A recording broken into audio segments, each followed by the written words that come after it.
बहुत बहुत स्वागत है आप सभी का विकास स्टडी पॉइंट में। तो आज के इस वीडियो में हम बात करने वाले हैं क्लास 12 का पॉलिटिकल साइंस चैप्टर नंबर 4। इसका हम फर्स्ट पार्ट करने जा रहे हैं। 2 पार्ट में वीडियो को हम कंप्लीट करते हैं और आज की जो वीडियो है बनने वाली है वो है अंतरराष्ट्रीय संगठन के ऊपर, यानी कि इस वीडियो में हम यूएनओ के बारे में बात करने वाले हैं, जो कि बहुत ही ज़्यादा इंपॉर्टेंट है आपके सिलेबस के हिसाब से और एग्जाम के पॉइंट ऑफ व्यू के हिसाब से। ठीक है, तो चलिए करते हैं चीज़ों की शुरुआत और समझते हैं कि आखिर यूएनओ क्या है और ये किस तरीके से अस्तित्व में आया। ठीक है, साथ ही साथ मैं बता दूं, बच्चों की रिक्वायरमेंट होती है नोट्स की। डिस्क्रिप्शन में लिंक दिया हुआ है हमारे ऐप का, उस पे से जाकर नोट्स ले सकते हैं, या फिर मेरा नंबर दिया हुआ है उस पर आप मैसेज कर दीजिए। मैसेज करने के बाद आप ग्रुप में ज्वाइन हो जाइएगा। ग्रुप में ज्वाइन होंगे तो उसमें जो नोटिफिकेशंस वगैरह आते हैं उसको ऑन करके रखिएगा, ताकि जो मैं इंपॉर्टेंट जो वीडियोस भेजता हूँ, इंपॉर्टेंट क्वेश्चन आंसर भेजता हूँ, सैंपल पेपर भेजता हूँ, वो सारा नोटिफिकेशन आपके पास पहुंच पाए। साथ ही साथ मैं ये भी बताना चाहूंगा कि संडे को 7 बजे मैं लाइव आता हूँ, ठीक है, जिसमें आपके डाउट क्लासेस को मैं सॉल्व करता हूँ। तो चलिए स्टार्ट करते हैं सारी चीजों को और समझते हैं। क्या लिखा है? अंतरराष्ट्रीय संगठन। अंतरराष्ट्रीय संगठन कैसे संगठन होते हैं भाई? जैसा कि हमने पिछले चैप्टर में पढ़ा था क्षेत्रीय संगठन के बारे में। किसके बारे में? क्षेत्रीय संगठन के बारे में। क्या होते हैं क्षेत्रीय संगठन? तो मैंने बताया था क्षेत्रीय संगठन ऐसे संगठन होते हैं जो कि कुछ विशेष देशों को शामिल करके बनाया जाता है, उसे हम क्या कहते हैं? क्षेत्रीय संगठन कहते हैं। ठीक है, जैसे कि यूरोपीय संघ, यूरोप के देशों को मिलाकर बनाया गया था। बात करते हैं अंतरराष्ट्रीय संगठन की। अंतरराष्ट्रीय संगठन वो संगठन होते हैं जो कि एक विशेष पार्टिकुलर देश के लिए नहीं बनाए जाते हैं, बल्कि ये सभी देशों के लिए बनाए जाते हैं। क्या क्यों बनाए जाते हैं? इसलिए बनाए जाते हैं क्योंकि कुछ ऐसी लड़ाइयाँ, कुछ ऐसे झगड़े, कुछ ऐसे मुद्दे होते हैं जो कि ग्लोबल लेवल पे होते हैं, विश्व लेवल पे होते हैं, जिसको सुलझा पाना किसी एक देश के हाथ में नहीं होता है। और ऐसी सिचुएशन में हमें एक ऐसे संगठन की जरूरत पड़ती है जो सभी देशों को हैंडल कर पाए, उसे ही तो हम कहते हैं अंतरराष्ट्रीय संगठन। समझ में आ रही बात है? तो समझ में आई चीजें। क्षेत्रीय संगठन वो संगठन होते हैं जो कि विशेष देशों के लिए बनाए जाते हैं, जैसे कि हमने यूरोपीय संघ का एग्जाम्पल ले लिया। अंतरराष्ट्रीय संगठन ऐसे संगठन होते हैं जो कि कुछ विशेष देशों के लिए नहीं, बल्कि इसमें सारे देश शामिल होते हैं और ये सभी देशों के लिए काम करते हैं। इतनी बात समझ में आ गई। चलिए अब थोड़ी सी और स्टोरी बताता हूँ, इसके फ्लैशबैक में लेके चलता हूँ ताकि आपको पूरा अच्छे से समझ में आए कि यूएनओ की स्टोरी क्या है। हुआ ये था, प्रथम विश्व युद्ध हुआ था। कब हुआ था? प्रथम विश्व युद्ध जब हुआ था, प्रथम विश्व युद्ध 1914 से लेकर 1918 के बीच में हुआ था। और जब ये युद्ध हुआ ना, ऐसे युद्धों में बहुत ही ज्यादा नुकसान हुआ, बहुत ही ज्यादा लोगों की जान माल की हानि हुई। और इन चीजों को देखते हुए लोगों ने ये कहा, देशों ने ये कहा कि भाई हमें एक ऐसे संगठन की आवश्यकता है जो कि इस प्रकार के युद्ध होने से रोके, है ना। ये नहीं कि पता लगे कि आज पहला विश्व युद्ध हुआ है, कल की डेट में फिर द्वितीय विश्व हो जाए, तृतीय विश्व युद्ध हो जाए, ऐसे तो फिर नुकसान होता रहेगा। तो ऐसे में विश्व सारे देशों ने डिसाइड किया कि हमें एक ऐसे संगठन की आवश्यकता है जो कि इस प्रकार के युद्धों को रोके, इस प्रकार का जो नुकसान हो रहा है उस चीज को रोके। और इस तरीके से अगर देखा जाए तो 10 जनवरी 1920 को एक अंतरराष्ट्रीय संगठन बनाया जाता है जिसका नाम रखा जाता है लीग ऑफ नेशन। क्या नाम रखा जाता है? लीग ऑफ नेशन नाम रखा जाता है। और लीग ऑफ नेशन का काम यही था, अंतरराष्ट्रीय झगड़े को सुलझाना और साथ ही साथ इस प्रकार की युद्धों को फ्यूचर में ना होने देना, यही इसका कार्य था। आगे चल के क्या होता है? दूसरा विश्व युद्ध होता है 1939 से लेकर 1945 में। अब ये बात निकल के आती है, आखिर इसका वजूद क्या रहा? जब लीग ऑफ नेशन बनाया ही इसीलिए गया है ताकि इस प्रकार का युद्ध फ्यूचर में ना हो, तो आखिर फ्यूचर में तो युद्ध हो गया, तो क्या हमें ऐसे संगठन की जरूरत है? तो ये हुआ कि काम करते हैं, इसको चेंज करते हैं। तो लीग ऑफ नेशन को चेंज किया गया 1945 में, ठीक है। और उस तरीके से अगर देखा जाए तो 24 अक्टूबर 1945 में जो बनाया जाता है वो बनाया जाता है यूएनओ बनाया जाता है। या आप यू कहो कि लीग ऑफ नेशन को ही चेंज करके, अपडेट करके यूएनओ बनाया जाता है ताकि फ्यूचर में इस प्रकार का युद्ध ना हो। और तब से लेकर शायद आज तक कोई युद्ध इस प्रकार का नहीं हुआ जिसको हम तृतीय विश्व युद्ध का नाम दें।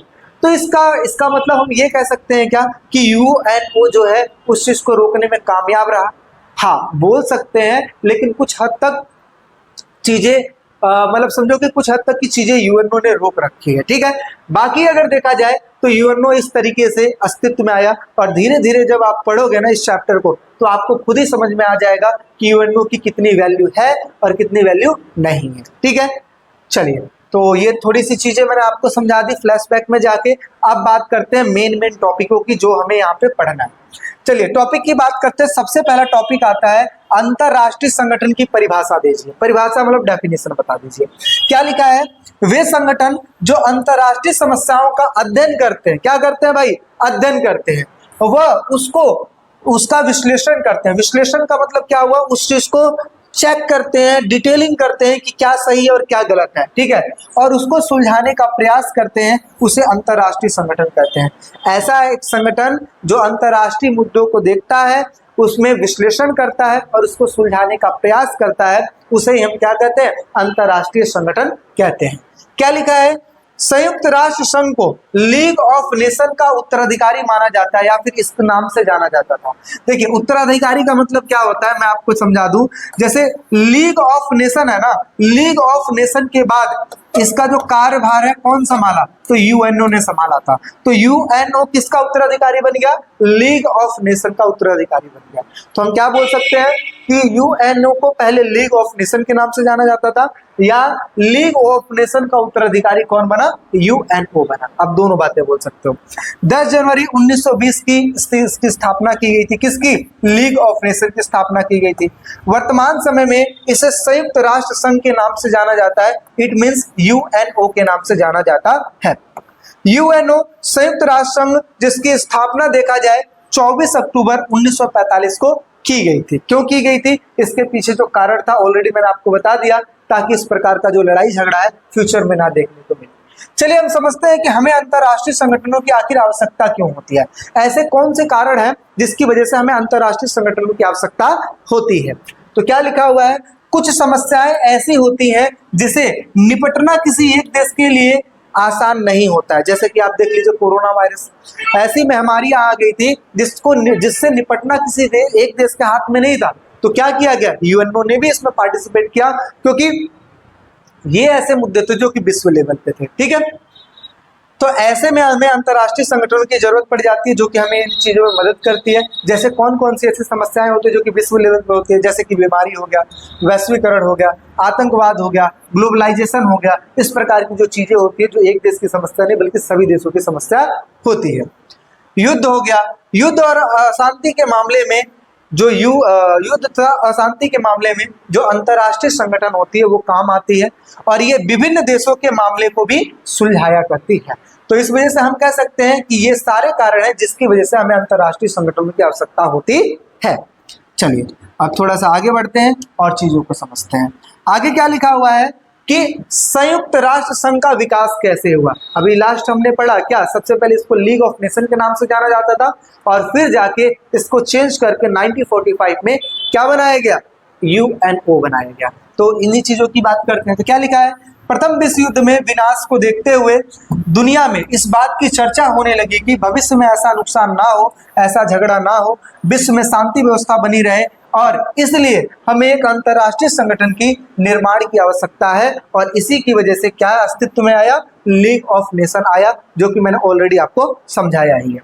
यह संगठन द्वितीय विश्व युद्ध को नहीं रोक पाती है, जो कि द्वितीय विश्व युद्ध 1939 से 45 में होता है, और पहले की अपेक्षा अगर देखा जाए जितना नुकसान पहले विश्व युद्ध में हुआ था उससे कहीं ज्यादा नुकसान द्वितीय विश्व युद्ध में होता है, क्योंकि इसमें परमाणु बमों को भी यूज किया गया था। परमाणु बमों का भी यूज किया गया था, और किसके ऊपर गिराया गया था? जापान के ऊपर गिराया गया था, ठीक है, 1945 में हिरोशिमा और नागासाकी पर। तो आप कह सकते हो कि इसमें विध्वंस कुछ ज्यादा ही हुआ। तो क्या हुआ? पहले की अपेक्षा ऐसे महायुद्ध में कहीं अधिक लोग मारे गए और कई लोग घायल हुए, और इस वजह से क्या तैयार किया गया? यूएनओ तैयार किया गया, ठीक है। आगे समझते हैं। संयुक्त राष्ट्र संघ। संयुक्त राष्ट्र संघ की स्थापना लीग ऑफ नेशन के उत्तराधिकारी के रूप में की गई थी, और द्वितीय विश्व युद्ध के एकदम बाद 24 अक्टूबर 1945 में इसकी स्थापना की गई थी। क्योंकि देखिए 6 अगस्त और 9 अगस्त तो क्या हुआ? बम गिराया गया हिरोशिमा और नागासाकी पर, और अगस्त सितंबर अक्टूबर 2 महीने के बाद ही यूएनओ बना दिया गया था।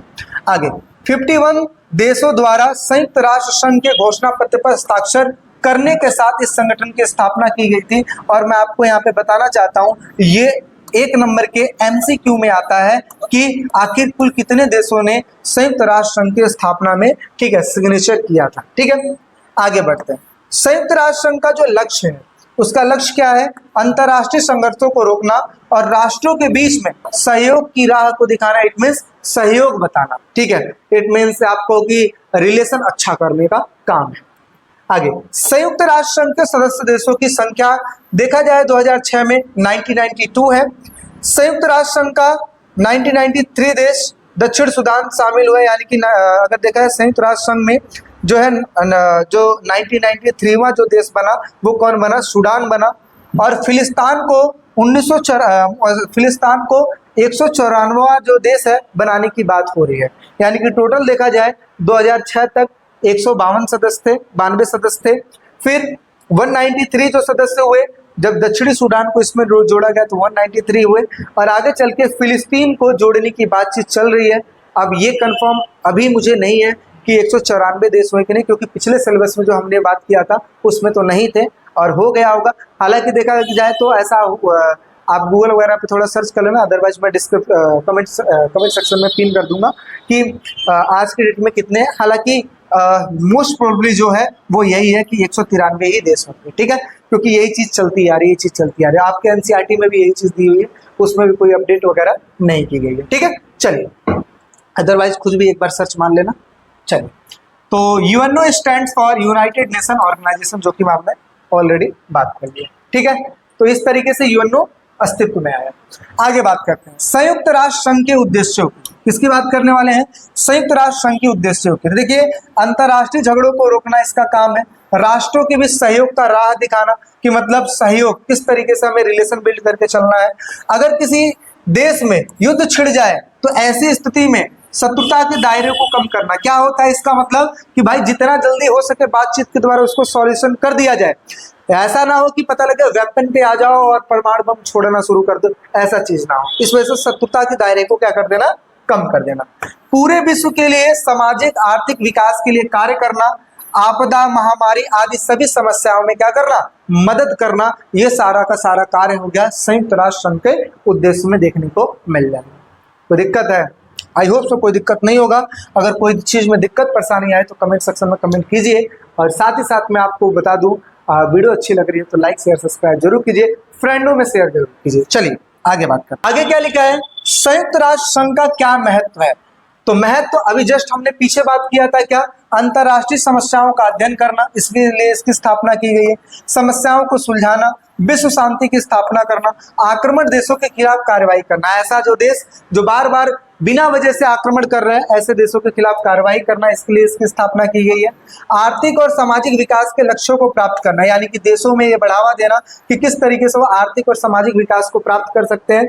विकासशील देशों की सहायता करना, ये सारा का सारा इसका इंपॉर्टेंस बन जाता है, और इसी वजह से संयुक्त राष्ट्र संघ की जो वैल्यू है वो बढ़ जाती है, ठीक है। क्योंकि इसका जो कार्य है वो ऐसा है ताकि लड़ाई झगड़ा कम करवाकर शांति व्यवस्था को बनाए रखना, ठीक है। चलिए आगे बढ़ लेते हैं भाई।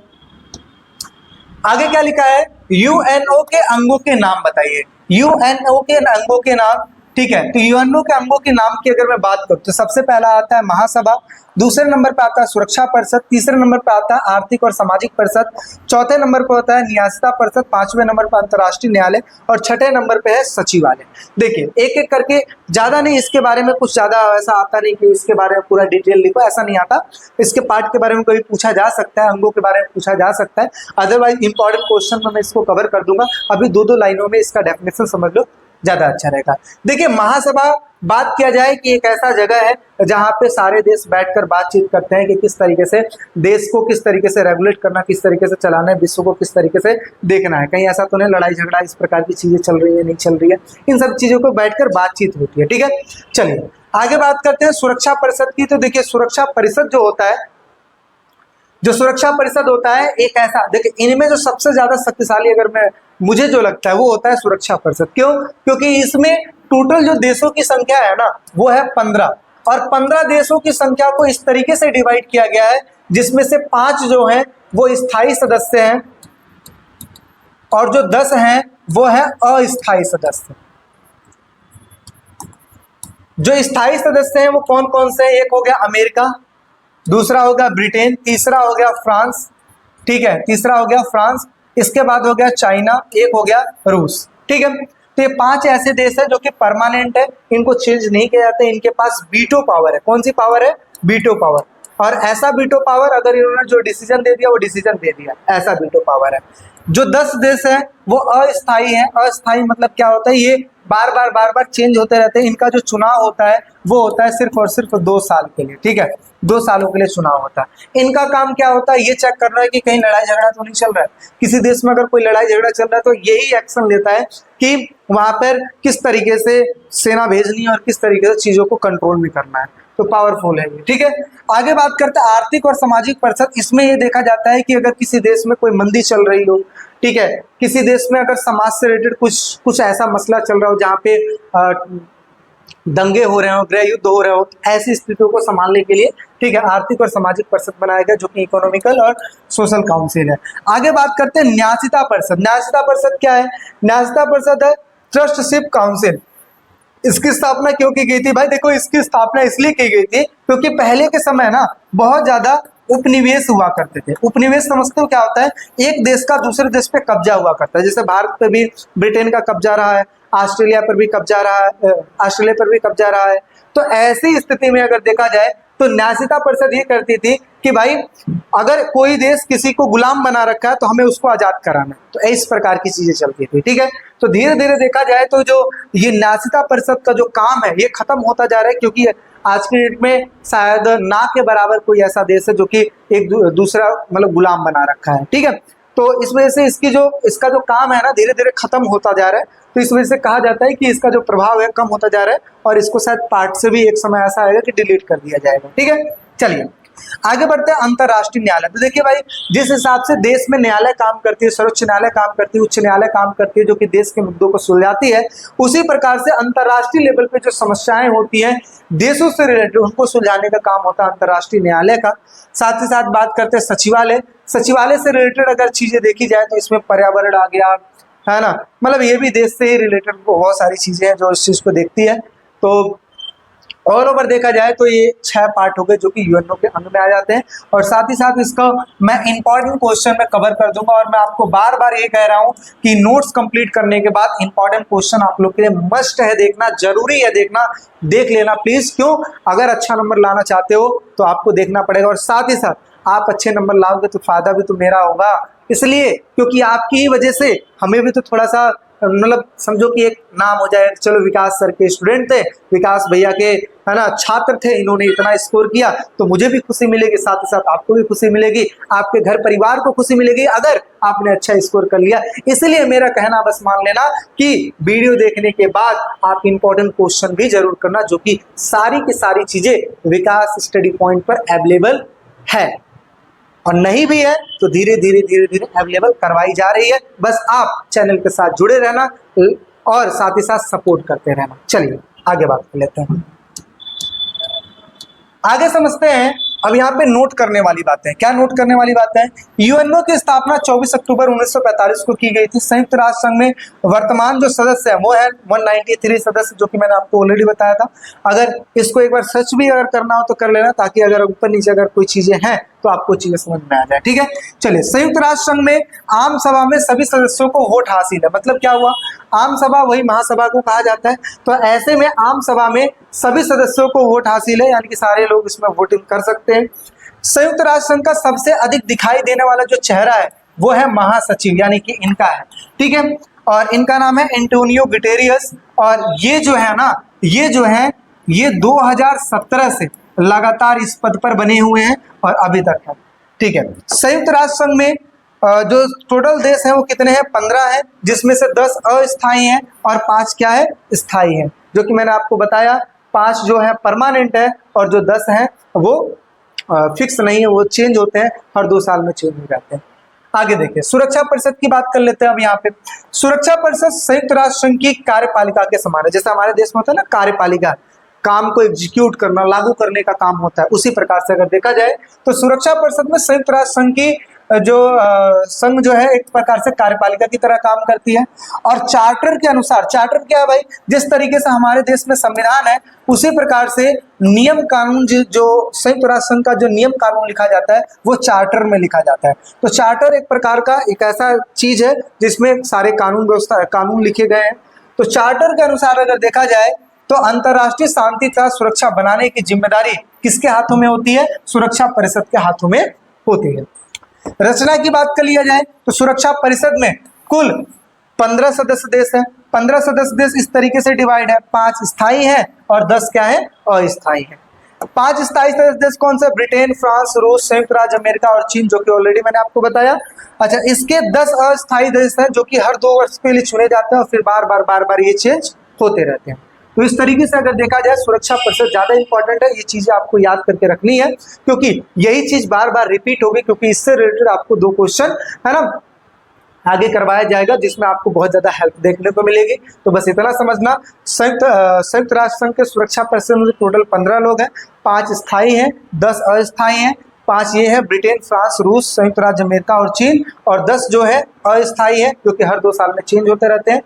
अब यहाँ पे मैं एक बात बता दूं कि अब बात यहाँ पे आती है कि भैया सिर्फ 5 ऐसे देश है, क्यों इसमें शामिल है? इसमें और भी तो देश हो सकते थे, बिल्कुल हो सकते थे, मैं मानता हूँ, लेकिन फिर भी अगर देखा जाए यही तो सबसे बड़ी कमियां है सुरक्षा परिषद की, उसमें चेंजेस नहीं हो रहे। इसमें चेंजेस हुए है ना, अस्थायी सदस्यों में चेंजेस हुए, लेकिन अगर देखा जाए तो स्थायी सदस्यों में चेंजेस नहीं हो रही है। और नहीं हो रही है इसकी वजह से विवाद बना हुआ है।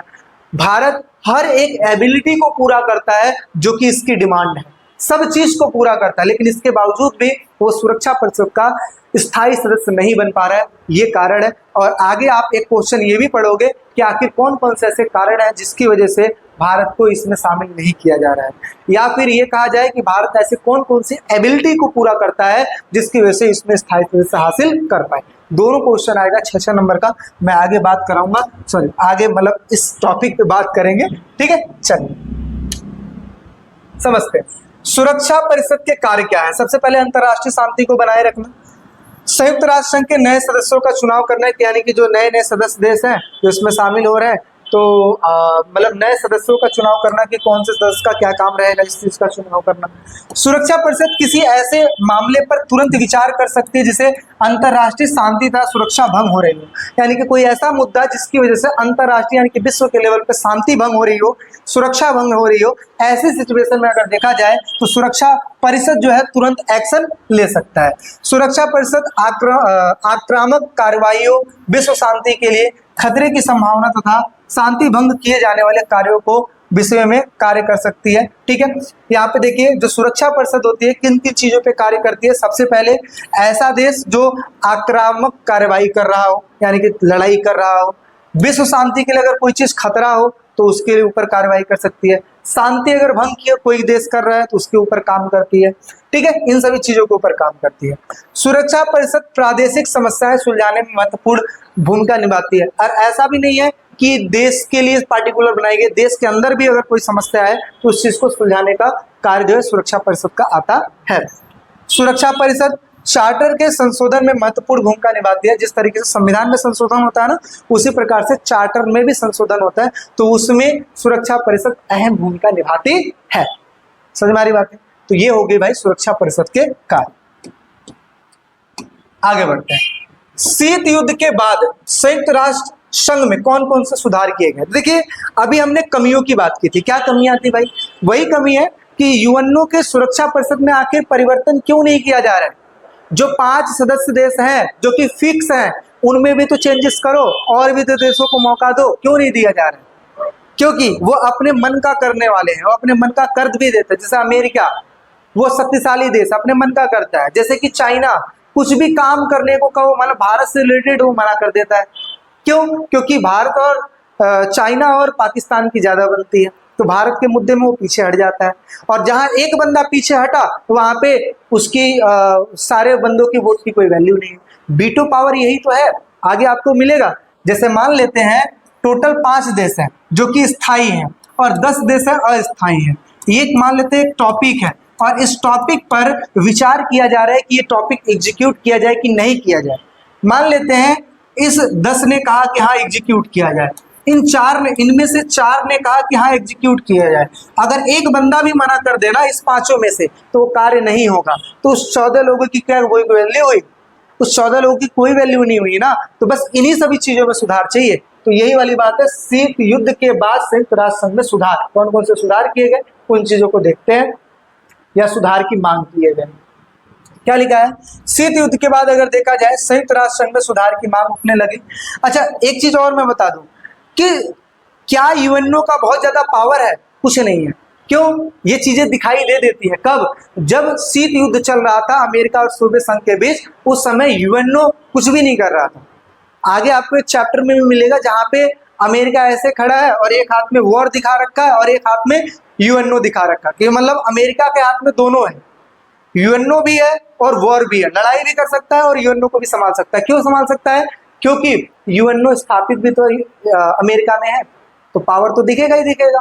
तो ऐसी ही सिचुएशन है जिसकी वजह से कुछ ना कुछ कमियां हैं और उन कमियों को दूर किया जाना चाहिए। तो देखते हैं आखिर क्या क्या सुधारों की मांग उठी और क्या क्या चीजें इसमें हुई। तो देखिए शीत युद्ध के बाद संयुक्त राष्ट्र संघ में सुरक्षा की मांग उठने लगी। संयुक्त राष्ट्र संघ के समक्ष 2 प्रकार के बुनियादी सुधार के मुद्दे आए। कौन कौन सा मुद्दा है?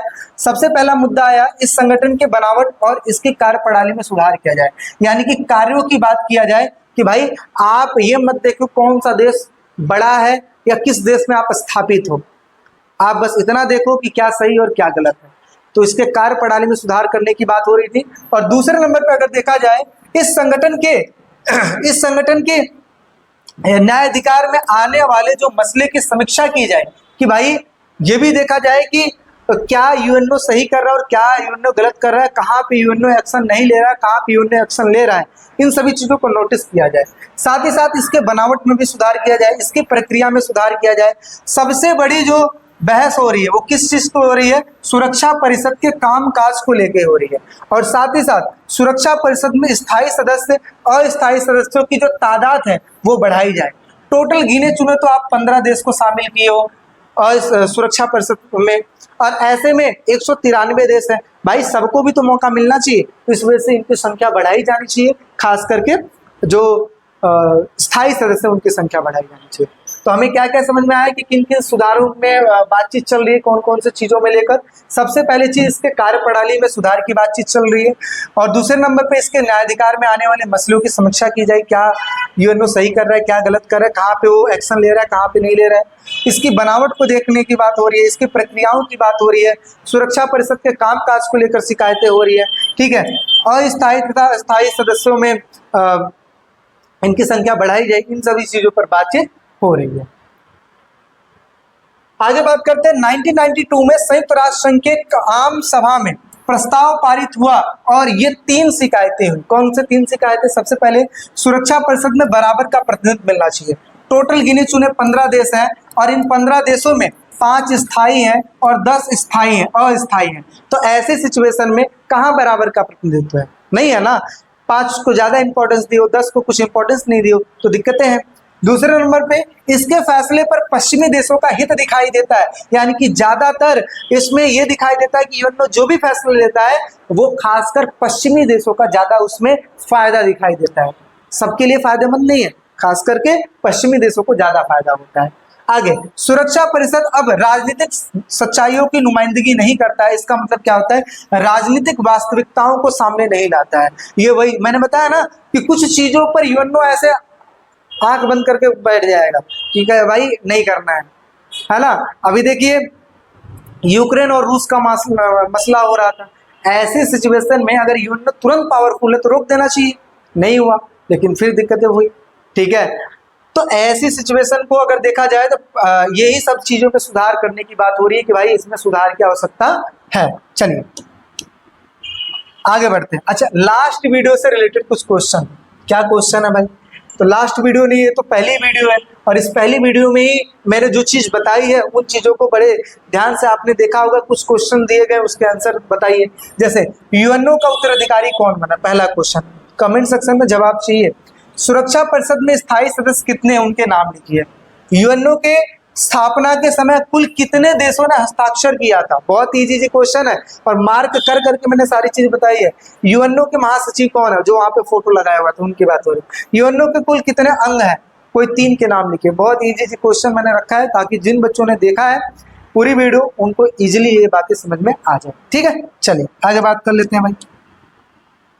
आगे बात करते हैं संयुक्त राष्ट्र संघ के अनेक शाखाएं तथा एजेंसियां हैं। इसमें क्या याद करने वाली बात है भैया, इसमें सिर्फ और सिर्फ फुल फॉर्म आप याद करके रखिएगा, क्योंकि फुल फॉर्म पूछा जाता है, सारी चीजों के बारे में ऐसा कुछ जिक्र नहीं आता है। और जिसका आता है, जो नेक्स्ट पार्ट में बना रहा हूं इसका, उसमें सभी चीजों का मैं जिक्र किया हूं। ठीक है, तो सबसे पहले बात करते हैं यूएनडीपी। इसका फुल फॉर्म बार बार आता है, 1 नंबर में याद रखिएगा, यूनाइटेड नेशन डेवलपमेंट प्रोग्राम, संयुक्त राष्ट्र संघ विकास कार्यक्रम, इसका फुल फॉर्म हो गया। अगला है UNHRC, United nation human rights commission, संयुक्त राष्ट्र मानवाधिकार आयोग, जो कि मानवाधिकार के लिए काम करती है। एक बात किया जाए, विकास के लिए काम करती है, दूसरा मानवाधिकार आयोग है, मानव के अधिकारों के लिए काम करती है। अगला है WHO, यानी कि वर्ल्ड हेल्थ ऑर्गेनाइजेशन, इसका तो फुल फॉर्म आपको याद ही होना चाहिए, विश्व स्वास्थ्य संगठन। आगे UNHCR, United nation human commissioners, ठीक है, ऑफ रिफ्यूजीज, यानी कि ऐसे लोग, यानी कि संयुक्त राष्ट्र संघ शरणार्थी उच्चायोग, यानी कि शरणार्थी का मतलब क्या होता है, जो कि ऐसे देश, ऐसे लोग जो कि दूसरे देश में शिफ्ट हो जाते हैं, ठीक है, अचानक से आपदाओं के चक्कर में, तो उनकी बात हो रही है, इनके लिए बनाया गया था यूएनएचसीआर। आगे UNICEF, इनको यूनिसेफ भी कहा जाता है, यूनाइटेड नेशन चिल्ड्रन फंड, ठीक है, संयुक्त राष्ट्र संघ बाल कोष। आगे अगला है UNESCO, UNESCO, United nation educational scientific and cultural organisation, यानी कि संयुक्त राष्ट्र शैक्षिक सामाजिक सांस्कृतिक संगठन। ये टोटल के टोटल ये एजेंसियां हैं जो कि मैंने पार्टिकुलर इस तरीके से मैंने आपके सामने रखी हुई ताकि आपको चीजें समझ में आए। देखिए, आप विकास स्टडी पॉइंट पे पढ़ रहे हैं तो आपको A to Z हर चीज की मैं नॉलेज दूंगा ताकि आपको कोई दिक्कत ना हो, पेपर में कुछ भी आ जाए ना आप उसको लिख सकते हो, इतनी गारंटी मेरी है, अगर आप अब सारी वीडियो को अगर देख रहे हो तो। ठीक है, तो इस तरीके से हमने अनेक शाखाओं के बारे में बात कर ली, एजेंसियों के बारे में बात कर ली, जिसमें हमने देखा विकास के लिए काम होता है, मानवाधिकार आयोग के लिए काम होता है, स्वास्थ्य के लिए काम होता है, शरणार्थियों के लिए काम होता है, और बाल कोष यानी कि बच्चों के लिए, और साथ ही साथ अगर देखा जाए शैक्षिक सामाजिक और सांस्कृतिक चीजों के लिए भी काम होता है। और इस तरीके से जो आपका पहला पार्ट है ये हो जाता है कंप्लीट। आई होप सो आपको वीडियो अच्छी लगी होगी। किसी भी चीज में कोई डाउट दिक्कत परेशानी हो तो जरूर बताइएगा। वीडियो को लाइक शेयर सब्सक्राइब जरूर कीजिएगा और नोट्स डिस्क्रिप्शन में जो लिंक है वहां से जरूर डाउनलोड कीजिएगा। मिलते हैं एक नेक्स्ट वीडियो में, अभी के लिए टेक केयर, बाय बाय।